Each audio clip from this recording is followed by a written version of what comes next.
Now here's the thing. Did you know that when councillors are elected to Bath and North East Somerset Council, they sign a pledge, a promise if you like, to those children and young people of the area that are in the care of the council. And to help monitor this, the young people themselves have their own council. It's called the In Care Council. I think from a council's point of view, I think it's really important to acknowledge that actually you do have a responsibility as a councillor, and actually it is your role to kind of do what you can for the people in care under your council. Yeah. So the councillors are our corporate parents. It's about them coming together to think about young people's kind of best interests and putting that at the heart of their life, really. I guess that really does cover kind of them at work, them at home, what they're doing. I think it's about remembering they're acting as our kind of role models and people that are there for us in times of need, really. Summer Valley FM. Local radio empowering voices and sharing stories. And those were some of the voices that work with the In Care Council. I'm Dom Chambers, and it was my pleasure to welcome into the Summer Valley FM studio some of the young people who are in the council's care to talk about the pledge that guides their progress. And as we'll hear, the pledge is a fairly new document, so it's really important to raise awareness of its existence, both for the people in care who it's designed to help, but also all those people and agencies and organisations that have a bearing on the lives of children and young people who are in care. And what better way of doing that than using the power of radio and audio? Brought to you from the studios of Summer Valley FM by Bath and North East Somerset Council, and in particular the Care Outcomes Service. Now all this came about because Councillor Chris Watt, who is the champion for looked after children at Bath and North East Somerset, is also a director of Summer Valley FM. And he put me in touch with Rachel Ward, who is the head of service for Care Outcomes. Rachel got busy, got a bunch of young people in here, and we had a really fascinating time. I learnt loads. Coming up in the podcast, we'll hear exactly what are those 11 points to the pledge, and then we'll throw open a discussion and hear the stories and views of the young people affected by the pledge. Some really powerful stories and tremendous articulation. To get us underway though, let's hear from Rachel herself, who's put all this together. Hello, I'm Rachel Ward and I'm Head of Service for Care Outcomes in Bath and North East Somerset Council. The pledge outlines the promises we make in Bath and North East Somerset to our children and young people in care, and also those who are care leavers. It sets out the services and support that our children should expect to receive from us.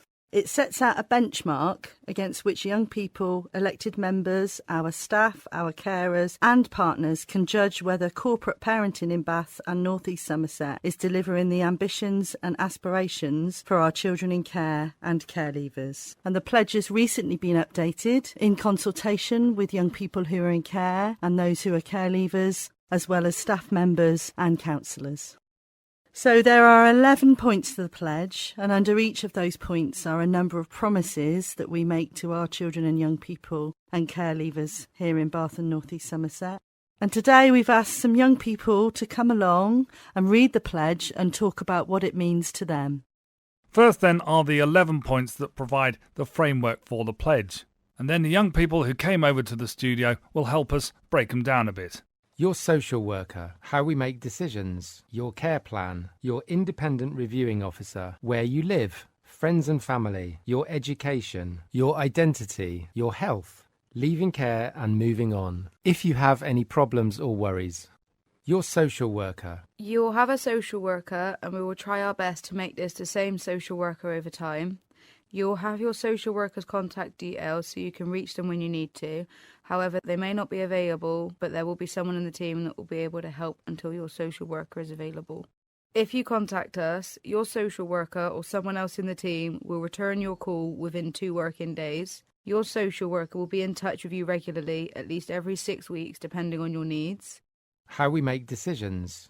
We will involve you in planning our services and explain our decisions. This means that we will ask you what you want, listen to what you say, act on what you've told us, and we will try our best to do what you ask, but sometimes we will not be able to make this promise, and when this happens, we will explain why. Your care plan. You have an up-to-date care plan that is designed to meet your needs. Your care plan will consider your race, religion and cultural needs. We will have high aspirations for your opportunities and support you to achieve your goals, and will celebrate these. Your care plan will be written down and you will be given a copy. We will act on your care plan. Your care plan will be reviewed at least every 6 months. Meetings to review your care plan will be run by an independent reviewing officer. You will know their name and how to contact them. Your independent reviewing officer. Your independent reviewing officer. You will have an independent reviewing officer, or IRO, who will work with you, your social worker, carers and family to ensure that your needs are being met and that your wishes and feelings are being listened to and, where possible, acted upon. We will try to ensure that you have the same IRO for every review. Should there need to be a change in your IRO, we will talk to you about this and ensure you meet your new IRO before any meetings take place. Your IRO will contact you before your reviews to obtain your views, wishes and feelings. This can be through a meeting, face-to-face, telephone or letter. You and your IRO can agree on the best way to communicate with one another. Where you live. We will find a home that is as near to your friends and family as possible. We will find a home that suits you and meets your individual needs. If you move, we will try to keep you at the same school, if that is what you want. Before you move, except in an emergency, we will offer you an independent advocate. If you move, your independent reviewing officer will review your care plan within 4 weeks. Friends and family. We will ask you who you want to stay in touch with. We will help you to stay in touch with your family, friends and other people who are important to you. If you're not allowed to see someone, your social worker will make sure you understand the reasons why. Your education. We will help you to do the best that you possibly can. We will make sure you get a place at the best school for you. Your school will have a named teacher for children in care and their job is to look after your needs. We will make sure you have their name and contact details. You will be fully involved in your plans to support you and school. These plans will be in your personal education plan, your PEP. We will offer you high quality work experience opportunities. We will support you to remain in education after year 16 or alternatively on a traineeship or apprenticeship. Your identity. We will meet your religious and culture needs. We will ensure that you have opportunity to meet other people who share your way of life or culture. We will encourage you to develop your talents, interests and hobbies and support you to do things that you enjoy. We will celebrate your successes and achievements. Your health. We will look after your emotional needs as well as your physical health needs. We will encourage you to be healthy. We will make sure that there is someone to talk to about how you feel. We will make sure you get regular health checkups with a nurse or GP. We will make sure you get regular dental and optician checkups. You will be given the contact details for the nurse for children in care who can give you confidential advice and help you be as healthy as you can. Leaving care and moving on.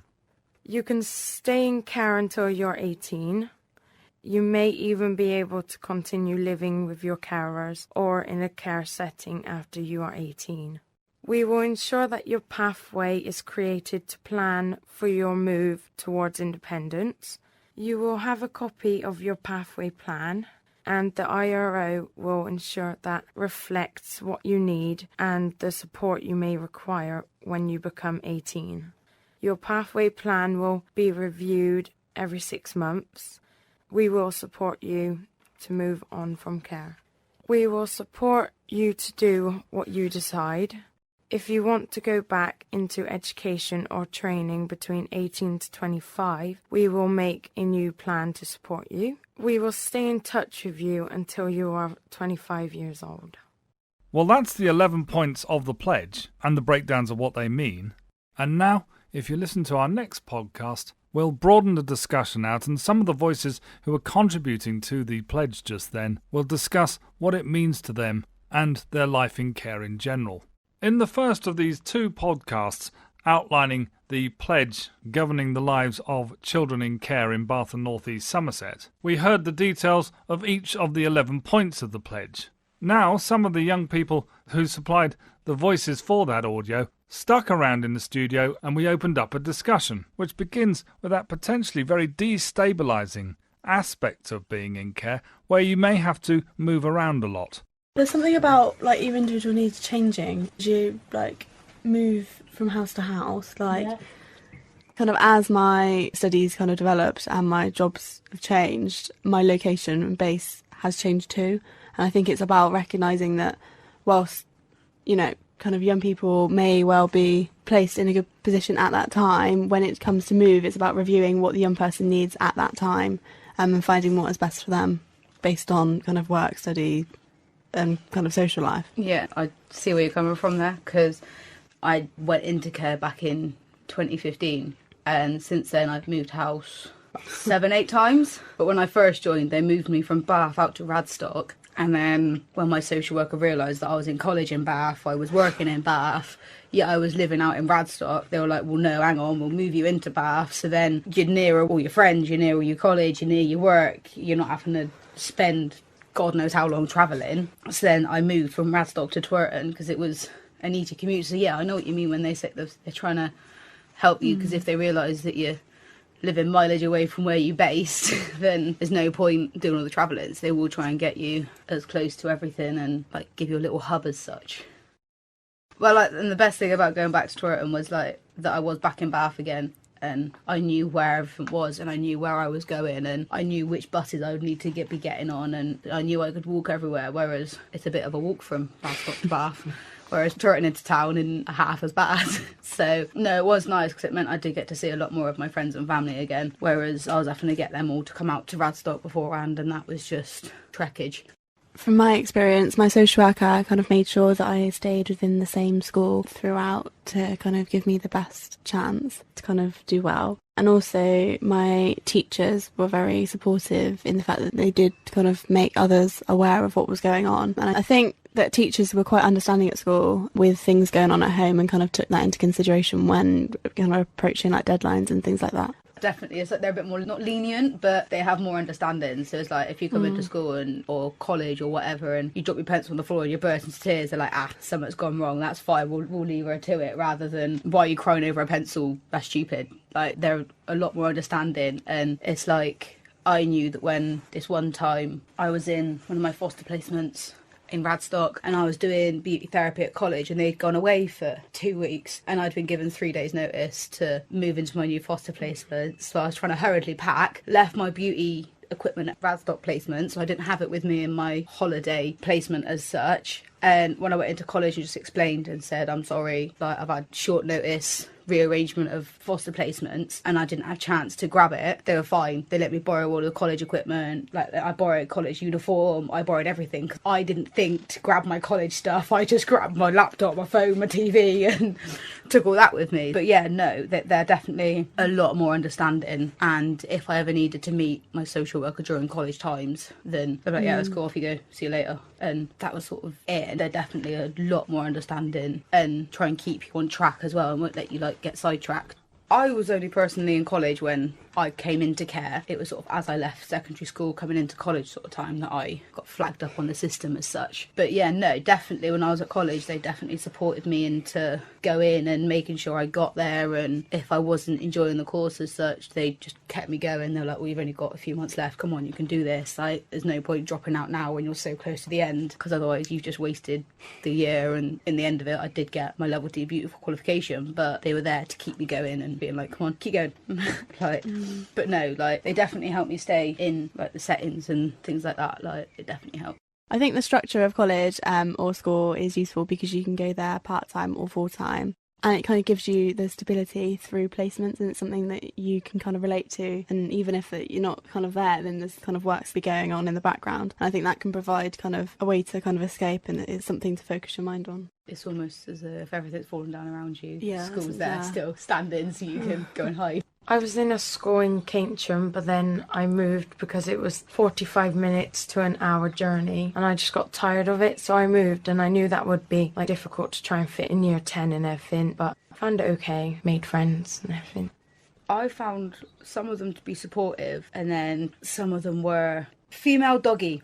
So it's like, I get time out of lessons to say go and meet my social worker, or I had to go and sort something out, or I had to go and view a different foster placement or something, and then people in the course be like, oh well, why is she getting all this time off, why is she getting all this leniency with the homework and all of this lot. And then it wasn't until I turned around to them and, well, actually I don't live with my parents, the council are my parents, how does that make you feel now? They were like, okay. So it's like they did need to sort of be told, because they didn't like understand if I was trying to beat about the bush.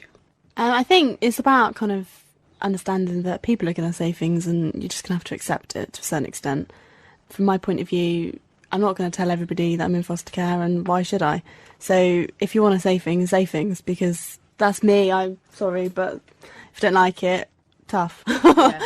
Obviously, when I was younger, I found that more difficult to accept because I hadn't quite accepted the fact that I was in foster care myself. But I think as I've grown up, it's one of those things, and get grip. I guess it's kind of about working with social workers and other kind of mental health professionals as well, to kind of become more kind of self-confident and less self-conscious of the status. I think the common theme through this is mental health, because all of these kind of changes within the pledge can really impact your mental health. And as we were saying earlier about education, with the teachers, it's about them supporting you through the difficult times and understanding that your mental health's not going to be in a great state when you're moving house 5 times a year. Yeah, and ensuring that you don't go on a downward spiral. If they can, because I know a lot of the time when you do go on a downward spiral, you as a person don't notice it. It's the people around you that notice it. They are there to help you. They are there going, look, come on, get yourself back up, and they build you back up again so you can only go up rather than come crashing down. I think it is also down to the social worker as well, because it depends on how well the relationship is, but I found with my social workers there's patterns of my mental health and there to support me through that, and it's about knowing that they're there or another member of the team is there as and when you need it, and I think my social worker has done a good job of that. Yeah, because from about September 2017 to December 2018, I was living in like supported housing, and everything went wrong, and I didn't feel safe in the house. I had my boyfriend coming over to see me every day, and he didn't like that, saying he'd moved in when he hadn't, just because he was seeing me, you know, as they do. And then I remember saying to them that I was going to go and stay at his for the weekend because I was fed up of them accusing me. And then you were on holiday, but I had a phone call from them telling me I'd been evicted because I was going to go and stay at his house and he'd moved in, rah. I was on my lunch break at this point at work, so I burst into tears on my half-an-hour lunch break, tried to get off of something because someone wasn't there. I rang the social worker main office phone, and I was just crying down the phone to the lady at the desk, and she was going, right, calm down, and they calmed me down, got me to explain it, and then got a social worker to call me back within about 10 minutes because I was crying down the phone to her. But it's like, that didn't faze her. She just calmed me down, got me to speak to someone, and then helped me get through my issues. Like, which is what you want to know they're there for, because you want to know you can call them crying and they'll help you. I think as mental health is being more accepted in society, I think professionals are obviously having more training around it and actually understanding it and not being scared of it, which I think is what comes down to in that kind of moment of panic or moments of panic. It's about ensuring that the kind of support network around you is there, and you know, kind of sitting down and strategically looking at a plan as to who's there for which kind of part of your health and kind of emotional well-being, I suppose. I think the pledge is helpful in the fact that social workers know kind of a point of reference as to work out what they need to do. I don't know how much impact the actual pledge itself has on the young person because they may not be aware of it, but it's about the social workers and professionals around you working from it, and so it's kind of a guideline for them. As I mean, at the same time, I have, you know, I've said, look, hang on a minute, that you're not following your pledge. Yeah, I have kind of done that. Well, obviously it affects us, but I wasn't fully aware of it until back last year, I think it was. Maybe the year before that. Like, it wasn't something that they're like, yeah, we have got a pledge. But now, obviously, we all know it's there. Like, we can definitely, like, obviously I know we can go out. We can be like, well, hang on, have you read their pledge? They're meant to be giving us, like, you read this and then you can tell your social worker what to do, sort of thing. But then, because as you said, obviously, if they're not holding up to it, you can be like, oh, hang on, you promised to do this for me and you're not doing it. So we have started trying to raise awareness of the pledge by putting a pocket-sized pledge, which kind of is really small, into the LAC packs, so the looked after children's packs that get sent to young people when they first kind kind of put into care or Yeah. into the system. Because that's when I first found out about when I Yeah. fully become under Section 20, because I wasn't under Section 20 for a while. And then when I did become under it, that is when I got told about the pledge and everything. I'm glad to see you got your pang. That's what I was thinking then. And you? Yeah. Yeah, no. But yeah, it was one of those things, and I am a little geek when I get the little packs. I love looking through them all, and I'm there like, oh my gosh, what have I got? Yeah. And I was reading this pledge, and I was there, and I was like, well, you haven't done that, you haven't done that, you haven't done that. And then she was like, oh, well, now you know about it, and I got to do it. But no, it did mean that I could tailor the support to me. So it's like I was picking out the bits that I would need help with, like my education. I was a nightmare at school before I had more support. Like, I would used to skip most of my lessons. One person would say something to me, off I go, gone. Doors would be smashed, God knows what else. Whereas now, if something does happen, I know I can, like, calm myself down from it all. And then if stuff goes really bad, like when I was at college and I was getting disciplinary, Simon would be getting a phone call. Simon, I've done this. You might be having a phone call from the college. But it means that they're more aware, so then they can support you more. And also with the pledge, it is teamwork as well. You've got to make sure that you're keeping up your side of it for them to be able to keep up their side of it. I guess it's about working kind of in partnership and understanding that the professional is only there to kind of try and support you, because I can understand when you first come into care, it's kind of like, oh my God, there's so many people around me and trying to do things. And I, for myself, I went into kind of protective mode and was like, nope, nobody's doing anything, because of the background I came from, that I just kind of freeze. Anybody trying to take Because it's control. almost so there's too many people trying to help you, Yeah. but they're all doing their own thing. Like, the way that one of my support workers explained it all to me, which cracked me up. She just looked at me and went, basically, imagine it as each person is putting one item of clothing on you. One person's doing your shoes, one person's doing your trousers, one person's doing your top, one person's doing your jumper. That's it. You're dressed, but with lots of people helping you. I was like, okay, I kind of understand it now. But then there's the flip side of that, is your outfit might not match. if you get me, like, it might not. This is gold stuff. Honestly, I am writing this down. No, I like that, yeah. Bright pink shoes, black trousers, a bright blue jumper. No. Yeah. So therefore, that's why kind of multi-agency working is really important. I think the document could be used by more professionals, including schools, colleges, like nurses who looked after children's nurses, to kind of spread the picture of actually it is their responsibility as well, because when we're at school, really it's kind of their role to support us with our needs there and then. They're kind of the first point of call when we are in that setting.